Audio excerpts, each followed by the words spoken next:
Bavarian கோட்டை, Germany. இவன் பேர் தான் ஜாக்கி சான். இவன் ஒரு தொல்பொருள் ஆராய்ச்சியாளர், அதாவது ஆர்கியாலஜிஸ்ட். இவனோட டீம் கூட சேர்ந்து இந்த கோட்டையை ரிசர்ச் பண்ணுறதுக்காக போய்கிட்டு இருக்கான். இவன் போயிட்டு இருக்கும்போது அங்கே ஏதோ அவனுக்கு தட்டுப்படுது. என்னன்னு பார்த்தா அந்த இடத்துல ட்ராப் செட் பண்ணி வச்சுருந்துருக்காங்க.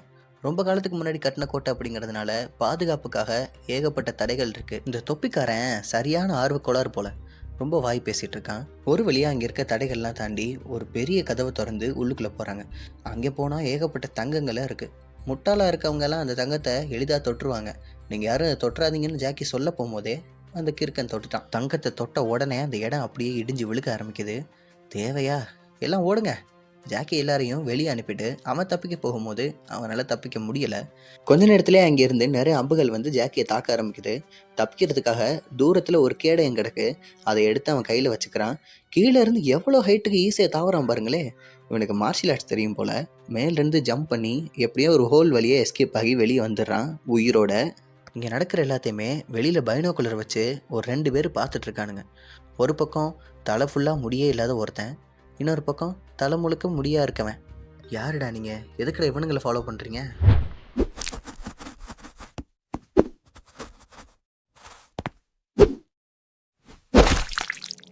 ஜாக்கி மறுநாள் காலையில் குங்ஃபு ப்ராக்டிஸ் பண்ணிகிட்ருக்கான். பெரிய குங்ஃபு கை போல் இந்த பக்கம் கீழே இருந்து ஒரு ஆள் பெல் அடிக்கிறாரு. யாருப்பா அந்த வயசான ஆள்? ஜாக்கி கீழே வாடா, அங்கிளை அன்போடு அணைச்சிக்கோ அப்படின்னு கூப்பிட்றாரு. கீழே வந்தா தலையிலே ஒரே அடி. ஏண்டா டீ போட்டு எடுத்துகிட்டு வர சொன்னனே, எவ்வளோ நேரம் ஆக்குவ? போய் டீ போட்டு எடுத்துகிட்டு வா. இதை போகிற அங்கிள். இன்னொரு விஷயம், நீ எடுத்துகிட்டு வந்த இந்த ஷீல்டு இருக்கே ரொம்ப முக்கியமானது. ஆனால் என்னை பொறுத்த வரைக்கும் இந்த ஷீல்டில் இருக்க எழுத்துக்கள் தான் ரொம்ப முக்கியம். ஓ அப்படியா அங்கிள், சரி இருங்க போய் டீ எடுத்துகிட்டு வந்துடுறேன். இன்னொரு விஷயம், நீ பார்த்துக்கிறதுக்காக உன்னோட அண்ணன் பொண்ணு இங்கே வந்திருக்காடா. சைனாவில் ஒழுங்காகவே படிக்க மாட்டேங்கிறாளாமா. அங்கே அவங்க அம்மா பேச்சுக்கு அடங்க மாட்டேங்கிறாளாம், அப்பா பேச்சுக்கும் அடங்க மாட்டேங்கிறாளாமா. அதான் நம்மக்கிட்ட இருந்தால் டிசிப்ளினோடு இருப்பான்னு சொல்லி உங்கள் அண்ணன் அனுப்பி வச்சுருக்கான். ஒழுங்காக பார்த்துக்கடா, உன் பொறுப்பு தான். இந்த குட்டி பொண்ணு பேர் தான் ஜேட். நம்ம ஜூலின்னு கூப்பிடுவோம். ஜூலியை இனிமேல் இங்கே தான் படிக்க வைக்க போகிறாங்களாமா. அமெரிக்காவில் தான் இனிமேல் இருப்பா. ஸோ ஜாக்கி கூட தான் ஃபுல் அண்ட் ஃபுல் ட்ராவல் பண்ண போகிறா. அங்கிள் இந்த ஷீல்டை ஆராய்ச்சி பண்ணுறதுக்காக ரூமுக்கு உள்ளே எடுத்துகிட்டு போயிடுறாரு. அடிக்கிற வெயிலுக்கு கோட் சூட் போட்டுட்டு உள்ளுக்குள்ளே வராங்களே, இந்த 3 பேர் தான் ஃபின், ராட்ஸோ, சோ. இந்த 3 பேருமே ஏதோ ஒரு விஷயத்தை தேடி தான் இங்கே வந்திருக்கானுங்க. ஜாக்கியை பார்த்து எங்கடா அந்த ஷீல்டு, ஒழுங்கு மாதிரி தான் எங்கள்கிட்ட கொடுத்துருன்னு சொல்லி கேட்டுட்டு இருக்கானுங்க. ஜாக்கி அந்த ஷீல்டில் ஏதோ ஒரு பெரிய விஷயம் இருக்குது, அதை கேட்டுட்டு தான் அவனுங்க வந்திருக்கானுங்க. இதில் வேற நம்மளை மிரட்டானுங்க, கொடுக்க வேணான்னு சொல்லிட்டு என்கிட்டலாம் இல்லைங்க அப்படின்னு சொல்லி மழுப்புறான். ஆனால் அதெல்லாம் நாங்கள் நம்ப மாட்டோம்னு சொல்லி கொஞ்சம் கை கலப்பு நடக்குது அந்த இடத்துல. ஜாக்கி அவனோட திறமை எல்லாத்தையும் அந்த இடத்துல காட்டிட்டு இருக்கான். இதை பார்த்து ஆச்சரியமான அவனுங்க, நீ அந்த ஷீல்டை எடுத்துகிட்டு இங்கே வந்ததை நாங்கள் பார்த்தோம்.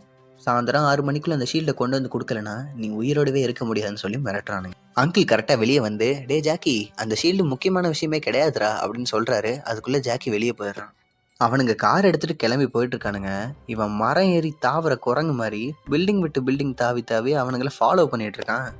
யானைக்கும் அடிசருக்குங்கிற மாதிரி நம்ம குரங்குக்கும் கிரிப்பு வழுக்கும் போல் கரெக்டாக விழுந்துடுறான் கார் மேலே. அப்படியே அடிதடியெல்லாம் ஸ்டார்ட் ஆகுது. அந்த இடத்துல கூட பாருங்களேன், ஜாக்கி குழந்தைங்களை காப்பாற்றி ஓரமாக போக சொல்லிட்டு இருக்கான். எப்படியோ ஃபைட்லாம் நடந்து அவனுங்களை விரட்டி விட்டுறான் ஜாக்கி. சண்டை முடிச்சுட்டு திரும்பி பார்த்தா ஜூலி அந்த இடத்துல நின்றுட்டு இருக்கா. ஜூலி நீ எப்படிம்மா இங்கே வந்த? பின்னாடி பார்த்தா யாரோ ஒருத்தன் ஜாக்கி மேலே ஸ்ப்ரே அடிக்கிறான். ஜாக்கி மயக்கம் போட்டு கீழே விழுந்துடுறான். யாருன்னு பார்த்தா நம்ம மொட்டை, ஆரம்பத்தில் ஜாக்கியை ஃபாலோ பண்ணிட்டு இருந்தானே அவன் தான். ஒரு காரில் நம்ம ஜாக்கியை எல்லாரும் கடத்தி கூட்டி போயிட்டு இருக்கானுங்க. கடத்தலையா? என்னடா அவன் என் ஃப்ரெண்டுன்னு சொல்லி கட்டி பிடிச்சிட்டு இருக்கான். ஆமாம், இவனும் ஜாக்கியும் ஃப்ரெண்ட்ஸ். ஆமாம், இவர் பேர் கேப்டன் அகஸ்டஸ் பிளாக். இவர் ஒரு போலீஸ், கிட்டத்தட்ட ஒரு கவர்மெண்ட்டோட ஏஜென்ட் மாதிரி. ஆனால் நீ எதுக்குற என்னையை கடத்தின? ஏதாச்சும் பிரச்சனையா அப்படின்னு ஜாக்கி கேட்குறான்.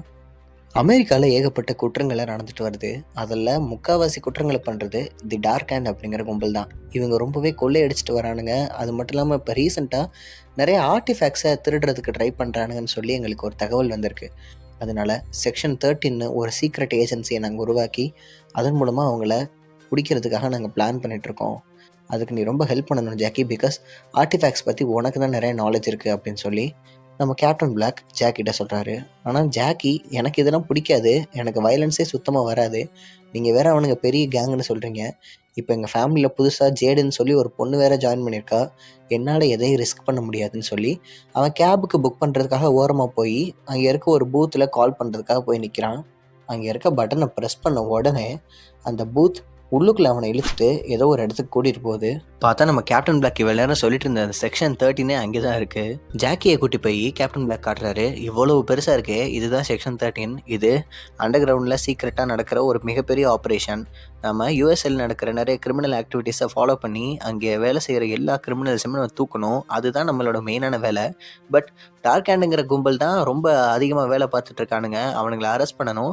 அவனுங்க குறிக்கோள் என்னன்னா நிறைய ஆர்டிஃபேக்ட்ஸ், அதாவது இந்த பழங்காலத்தோட பொருட்கள் எல்லாத்தையுமே தூக்குறானுங்க ஜாக்கி. ஸோ அது எல்லாத்தையுமே நம்ம வந்து தடுக்கணும். ஸோ அதுக்கு எனக்கு உன்னோட ஹெல்ப் கண்டிப்பாக தேவை அப்படின்னு சொல்லி கேப்டன் பிளாக் கேட்குறாரு. அதனால தான் நம்ம ஜாக்கியை இவர் கூட்டி வந்திருக்காருங்க. இப்போ அப்படியே கட் பண்ணி நம்ம டார்க் ஹேண்ட் கும்பலை காட்டுறாங்க. டார்க் ஹேண்டில் இப்போ இந்த பச்சை கலர் ட்ரெஸ் போட்டிருக்கான்ல, இவன் தான் தலைவன். இவனோட பேர் வேல்மாண்ட். இந்த வேல்மாண்ட் அந்த 3 பேரை செம்ம திட்டிட்டு இருக்கான்.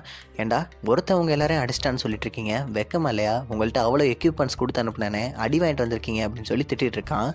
இந்த பக்கம் ஒரு மலை மாடு மாதிரி ஒருத்தனை இறக்குறான். இவன் பேர் தான் டோரு. நம்ம பீமான்னு கூப்பிடுவோம், சம்டைம்ஸ் டோருன்னு கூப்பிடலாம். இவன் இந்த 3 பேரையும் ஒரே புடியில நசுக்கி கீழே போட்டுடுறான்.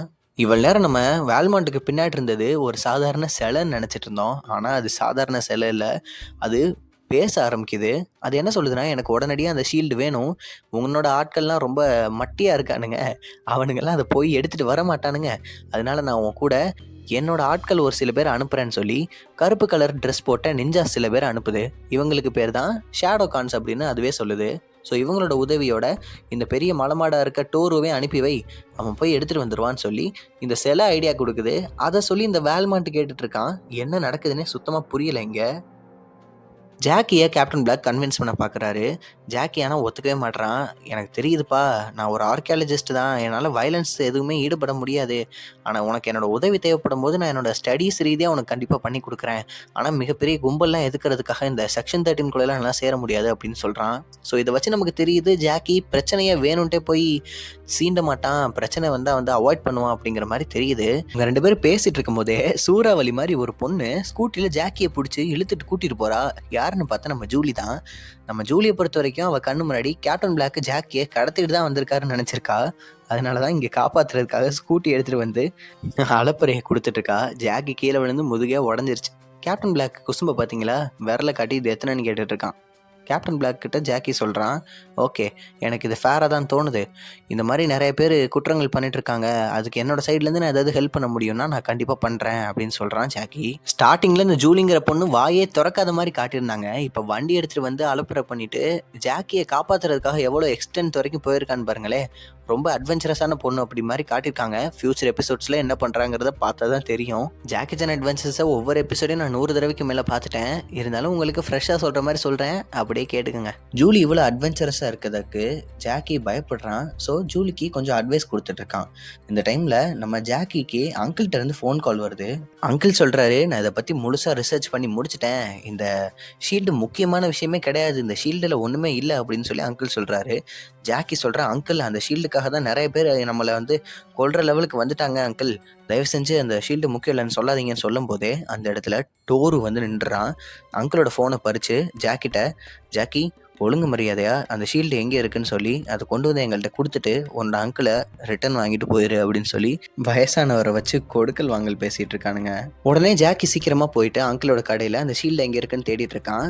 அந்த ஷீல்டை ஜூலி தான் ஜாக்கிக்கு எடுத்து கொடுக்குறா. ஆனாலும் ஜாக்கி ஜூலியை நீ வர வேணான்னு சொல்லி கடையிலே விட்டுட்டு போயிடுறான். ஜாக்கி இப்போ எங்கே போகிறான்னு பார்த்தீங்கன்னா, சான் ஃப்ரான்சிஸ்கோவில் இருக்க தி டார்க் அண்ட் டவர் அப்படிங்கிற இடத்துக்கு தான் போகிறான். இந்த டவரில் தான் நம்ம டார்க் அண்ட் கும்பல் இருக்காங்க, இங்கே தான் கொண்டு வர சொல்லியிருப்பானுங்க அந்த ஷீல்டை. இவ்வளோ சொல்லியும் இந்த ஜூலி ஜாக்கியை ஃபாலோ பண்ணிட்டே பின்னாடி வந்திருக்கு. ஜாக்கி திட்டி கீழே நில்லுன்னு சொல்லிட்டு போனாலும் இவன் மேலே வந்துட்டா ஜாக்கி கூடவே. இந்த பக்கம் அங்கிளை காப்பாற்றுறதுக்கு இந்த பக்கம் ஜாக்கி அந்த ஷீல்டை விட்டு எறிஞ்சு திசை திருப்புறான்.